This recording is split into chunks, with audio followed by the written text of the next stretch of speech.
My name is George William Mugenyi. I work with an organization called COSMA.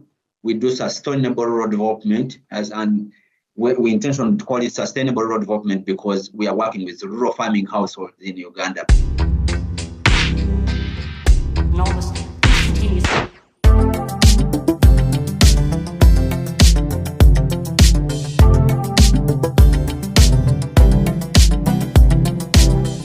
And the focus of my presentation is how we can redeem the rural farming households in Uganda, and largely in Uganda, who are so much of agriculturists doing production at the farm level. And this is an example of most of the sub-Saharan farming households. They are so much engaged in agricultural production, and if you have to fix the poverty lines of the of rural farming households in the sub-Saharan Africa, then we need to fix the financial inclusion system. So my presentation is based on the models that I've implemented for the last 10 years. Sustainable financing. What is financing? What do we need? Why do we need financing? Every business, just like agriculture, need financing. And everybody would run to a commercial bank or a lending institution to make sure they can get capital to finance their working needs, their working capital or capital expenditures, to invest and make sure they generate returns on the investment or they make profits. Largely, the farmers, who are almost 70% of Ugandans, do not have access to financial inclusion. What causes this kind of limitation? Generally, you find that most of the smallholder farmers in Uganda are not bankable. They are not bankable in the way that they cannot keep records. They do not even have the records themselves. They are not even literate enough to take those records, or they are not even able to follow through the climate challenges that are being faced by this at the farming household level. So sustainable finance is critical in agricultural development and marketing. So poor financing is a critical bottleneck along the agricultural value chain in Uganda. And I hope this also sometimes applies to different sub-Saharan communities in Africa.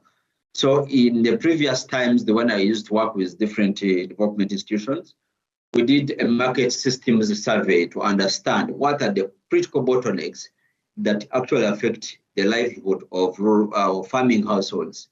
And one of the key issues that came out was finance exclusion. And most of the farmers, most of the households could not access finance because they were largely not bankable. They could not document whatever they were producing or doing at a household level. So most of these were characterized by low productivity because they could not access good inputs. They do not have any capital to buy it, so they would just recycle whatever they produce at the farm level and they replant it again. And this largely causes low productivity, and this results into hunger strikes, because families cannot produce enough to sell or even feed themselves. So our model was based on the research that we did, both in the parts of the country, but also in the areas we are doing implementation. So let's think through. When you want to get to a certain business, you would actually want to make sure you have enough capital to finance your production, to finance your machinery, to finance whatever input you want to apply for your factory or for your service. So the farmers still face the same issue. Climate is an issue in their current times. Inputs that are not accessible or they are not even technical enough to make sure they are causing the productivity they require at the farming level, but also the marketing. You are not able to market whatever you can produce because you have produced substandard products. You have produced not even enough at the farm level. So generally, you are going to move in a cycle of poverty because you have not invested enough, and therefore you are not producing enough, and therefore you are not adding any value to what you have produced. And thereon, lastly, you cannot even market it because you have too small scale for you to attract different buyers. So let's think through the theory of change that COSMA uses. One, we organize farmers in village cooperatives. We intentionally make village cooperatives because our main critical challenge with the commercial banks is they want to look to secure their money. They always want to secure their money. So you must have a collateral. You stake to the bank or to the commercial bank to make sure that if their money fails, they can take over the asset you have pledged to them.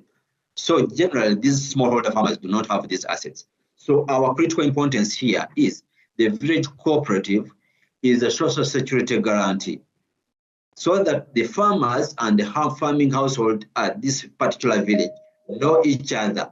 When they know each other, they can guarantee and know that so and so has this capacity of money, or has this capacity of acreage of land he can plow, or he's not producing maize, or is not producing enough coffee. So if you are going to invest this amount of money into his farm, is he able to recover this amount of money? Is he even trustworthy? Does he even have the labor that we are looking for to produce this amount of resources? So the village cooperative is a social security guarantee, which in that form works as a collateral for the resources that COSMA would want to invest in this particular farming household or in this particular cooperative. So the cooperative is a basis for us to make you bankable as a smallholder farmer. So we organize these smallholder farmers into small village cooperatives. Largely, most of these cooperatives have between 50 to 100 farming households, and they generally have a critical mass of something they are doing as a group. If you are producing maize together, that whole village is going to invest in maize. If you are going to produce into coffee, that whole village is invested in producing coffee in that particular season. So when they are taking resources, they know how much they need in terms of inputs, in terms of fertilizers, in terms of seeds, and in terms of any other critical labor resources to do the production they are looking at. And they also know how much acreage each of these farming households has. So at the time of taking the resources, either from the commercial bank, or in this case, we use COSMA because we have a capitalization fund, we will know, we'll base on what records they have in the previous months, that how much money they save on a monthly basis, how much acreage every farming household has, what type of crop are they producing, is it high value crop, what is the return of this high value crop per acreage, so that you are able to gauge how much worth this farming household can raise in a particular period of time to pay back the resources, and you revolve this resource to another cooperative. So the village cooperative model is the base for whatever we offer. So once we have this system set at the village level, we have a strong system registered fully, and they are operating officially. They have a committee, treasury, they have the chairperson, they have the secretary, they have records in terms of who is responsible for what. Then we are able to aggregate whatever inputs they are looking for. Let it be the market. You must be knowing how much market you will need at the end of the season. You need to know how much seeds this cooperative require. You will need to know how much cash financing this cooperative would require to invest in the labor, to invest in their social needs. You also know how much crop yields they are going to get at the end of the season. So you know how much you are going to invest in these people. And so most times we do not give them any cash for this particular product. We will get and aggregate these inputs and bring it at the seed bank. We call it a seed bank because every village must have where they pick these inputs. So generally, you have to call in all these village cooperatives so that they come and check through their list and see how much every cooperative has to take in terms of how many kilograms of seeds, how many fertilizer kilograms they have to take. If you need the machinery, you particular village cooperative, you applied for a tractor. You particular cooperative, you applied for the amount of the tank, the water tank to take to your garden. So you always know, like you have already submitted and know how much you are going to invest in this particular cooperative, and thereon, as Cosmo will buy all those assets and put them there, and the community will come and take it over after signing the payment agreement. That's the financing model. There is no cash involved, but the inputs itself. When they start on the plantation, they organize, they have started the production, possibly at the time of planting and at the time of harvesting, the farmers need money. They have social service needs. They are looking for school fees for their children. They are looking for health service care. And they are looking at building better shelters. Possibly they are also investing in a machinery for value addition. They need the cash. And no bank will give you the cash based on what you are going to produce. Most times, they are not even sure if you are going to produce enough. So the climate challenge, the several issues that are affecting the farmers, we are here to bank it up. The cash financing is what actually aids this type of value chain. Whatever cash need that you have is what we invest in. So your cash financing, your input financing should be able to be catered by the amount of savings you do as a cooperative. So every month, this cooperative has to sit down. If you have 100 members, maybe every member every week brings 10,000 Uganda shillings in that case, and you have 100 members, so you have almost $1 million. Can that $1 million offset the loan installment we extended to your cooperative? That's the guarantee we are looking at.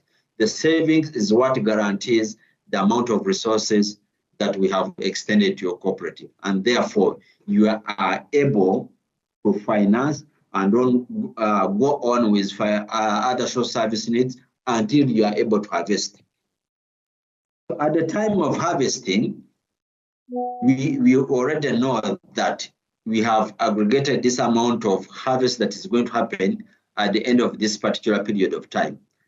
And they have almost maybe 100 tons of maize, maybe they have 100 tons of coffee, but we first need to pay whatever resources we invested in this cooperative. If you have been saving some amount of money and you are paid off the loans in terms of inputs and cash we have extended to you, how much is still the balance by the end of the harvest season? Can we first offset that in terms of the in-kind payment that has not been covered by cash? The in-kind payment will be stored together in one storage. That storage forms a basis for us to say we are marketing 100 tons that we have aggregated from 100 groups. And so any well-wisher who is looking at this particular quality and quantity, please come on and take on this kind of produce that we have as a group. If you have already taken off the 10% in kind of the harvest, coffee or everything, you put it together, then the farmers themselves still remain with some percentage of their harvest, possibly like 90% of whatever they have harvested, still needs market. We still ask the farmer in the cooperative, put it together, please. We are looking for this particular supplier. He's looking at this particular quality and quantity. Please be ready on this particular day. You are going to be having a number of like 10 off-takers who are going to take maize or coffee, and they will need to see your produce you have. So on that particular day of viewing, everybody will subject the crop to selling. And whatever they sell is how much price they raise. At that point, they have a strong power to negotiate. They are negotiating because they have quantity and the quality that has been aggregated based on the input we gave to them and the quality, because it's all documented. So the farmer is secured both from the production and at the market level. So generally, when you look at that, you will always see that there's an opportunity in the financial inclusion at the time of at this level of production. Then there's also some opportunity in financing at the value addition, if you are interested in value addition. And then you also look at if you are going to be an aggregator, what amount of finance you will need to give the farmers so that at the time of harvest, you have a particular percentage of harvest from a particular group of cooperatives. So generally, you are guaranteeing the farmer at the farm level.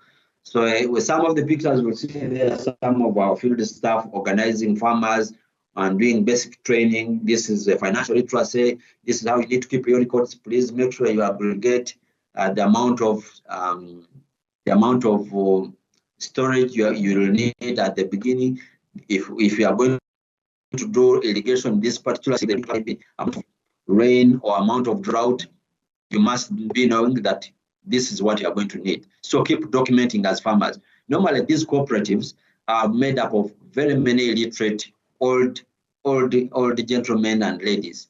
So we always have youth that are a bit literate enough, they are trained, and they can take these records. Some of these group cooperative, we even give them phone gadgets so that they can take records and share it to us at the office so that we can be able to trace whatever challenges they are facing and whatever training they have gotten at the village, at the field level, and then whatever projection of what they are likely to need in the future. They all document that using a village phone which you have given to a particular youth. These particular youth are also trained in vocational skills in terms of value addition. The value addition is very critical because we are trying to develop a model that the value addition should be done at the village level where the production is done at, so that the product that is sent to market is not a raw material but a finished product. And this can only be done by the vocational youth, the youth that have been trained technically to do value addition using machinery. We have tried this in coffee, and the coffee value addition has helped in terms of cleaning the coffee and sorting it and packing it, so that at the time of selling a farmer's coffee, instead of earning 2,000 shillings, that's Uganda shillings, it earns around 10,000. So you give a value of the farmer so that they can see that farming is actually productive when you do value addition. So in future, the cooperative will say, okay, the next time you are not going to sell just green cherries or red cherries, we are going to buy a machinery and make what we call FAQ, that green bean that is already cleaned out of coffee. So we need to invest in buying this machinery as a cooperative at our village level. So this helps them to predict that if we are going to improve production, we are also going to need better machinery for value addition. So we need to buy this from customer financing. Let them finance this machinery, bring it here, and then we're able to use it for value addition. So generally, the program strategy helps us to finance production, finance the cooperative in terms of cash for those that are not able to access banks and commercial institutions. By the way, most of these financial institutions are not any close to the villages where we operate. You find the list, commercial bank is 100 kilometers away from the farmers. So the financial inclusion at the village level is a village cooperative savings and loans association, what we call the village cooperative. So that's the base where we put the resources so that they are able to distribute it to the members. Then we also finance the market access, which is the off-take services, where we are able to aggregate whatever we harvest together, and then we're able to subject it to market off-takers so that they can take it to the better markets for value addition.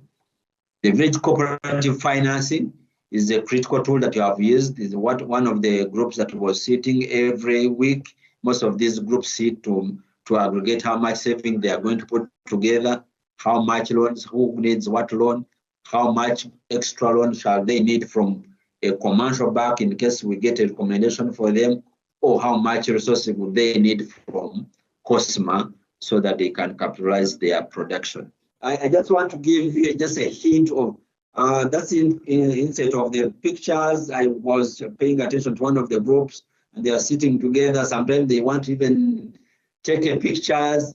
They are always dressed in the uniform. Some of the pictures for the youth that are doing high value crops like tomatoes, they always tell you, for us as the youth, we do not have extensive lands for us to produce enough coffee or maize.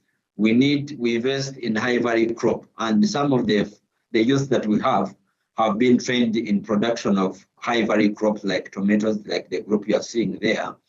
So generally, these high value crops are really very intensive, and you must have enough resources to take care of enough water at the farm. You must be able to take care of the labor. You must be able to take care of any eventualities that may happen at the production, so that your production is guaranteed and that you can sell enough resources. The missing link is still in there because the value addition is still limited.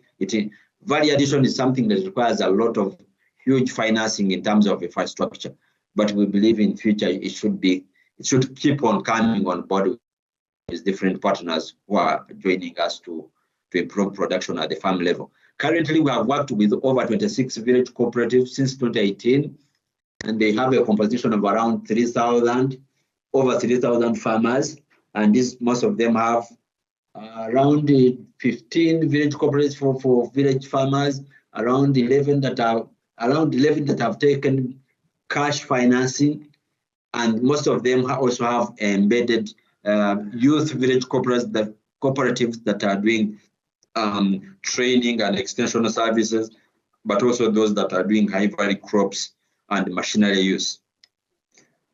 Yeah, we are looking some of the pictures you have seen in the video. Farmers, especially women, have invested and diversified income in terms of poultry, in terms of piggery, in terms of dairy. So on top of producing the crops that we focus on, which is maize and coffee, they have diversified the income through the cash financing we give to them. So some of those ladies, like you can see in the picture, one is in the poultry home that is running. The other one is the piggery. I'm sorry for those who are Muslims, but these are some of the diversified projects that the farmers are benefiting from, the financing, the financial inclusion right from the village cooperative that has been documented for some time and is actually proving to generate returns on the investment. The biggest target is we need to digitalize these cooperatives so that wherever you are in the UK, you can log in into a particular cooperative at a particular village and see all their transactions and see whatever savings, see whatever acreage they have, whatever they are able to produce, whatever loans they can afford to service, and then you can say, okay, my interest as a particular funding or financial institution, I'm interested in this village cooperative, and it's this worth, and I'm extending maybe $100 to this village cooperative. They can invest in whatever they are using to do the production at the farm level. So the digitalization is a system that is very critical. And agricultural technology, I think Dr. Ikechi is very good in this, and agricultural technology is very, very critical, and IT is a specialty that is very much required at the production level for the farmers. Some of the pictures still you can see, most of them have been receiving seeds for some time, and some of the maize crops that have been planted. Every season we have crops that in terms of seeds coming in and harvest coming out at a particular period of time. So we can always guarantee that your food security is secure wherever you are. Support the smallholder farmers. Your food table will be supported, please. That's why we need financing for the smallholder farmers in the sub-Saharan Africa. We have partnered with the Department of Government of Uganda, which is the Agricultural Insurance Consortium, so that for those that are hit severely by drought, we cover them by agricultural insurance. We normally cover excess floods or drought that has hit them. This is largely a bit still compromised by farmers. It's not the most perfect, but at least they have been able to cover at 50% of whatever farmers lose when they have insured with them. And that we have experienced over time. However, a farmer shouldn't even lose a 10% of their production, because that cripples their incomes, and that will even extend them into a poverty line. So our interest is to make sure a farmer hits 100% or at least 80%, even at the time of climate change. There should be a coverage. So on top of the insurance, we are modeling, doing a model of mobile irrigation system, so that 1 acre can be irrigated using a tank, which is movable by solar, move from one garden to another. And we can pick water from any source, nearby lake or nearby swamp, and will get people's garden, and they are able to at least fetch whatever they have invested in their garden. Next, we have to fix on the trade beneficiaries supply. We have to cover insurance. We have to cover digitalization. That never mind. These are part of the plans we're having as an organization to make sure we do financial support for our farmers. That's part of the value addition that's being done. The coffee drying for especially women. Women are much better beneficiaries of this village cooperative financing model, because a woman can only access the production, but they never want the husbands in the sub-Saharan Africa a bit low. They never want the women to get involved in the cash financing, in the cash. So we do the training. Women are the forefront of production, of value addition, in terms of aggregating whatever they produce, so that once a woman is supported, then the nation is supported, the child goes to school, the family is at a better level. Some of the women there have been supported in doing other diversified production.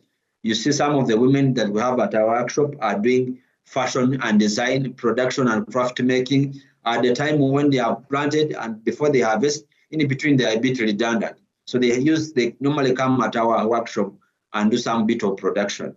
So that's part of the financing that we actually extend to these people. Insert the picture of our staff at our office and at our signpost. So thank you so much for listening to me. I am not sure if I have exhausted most of your questions, but please feel free to get back to me for any question for our model, the financing model that has actually improved the sustainable farming in Uganda.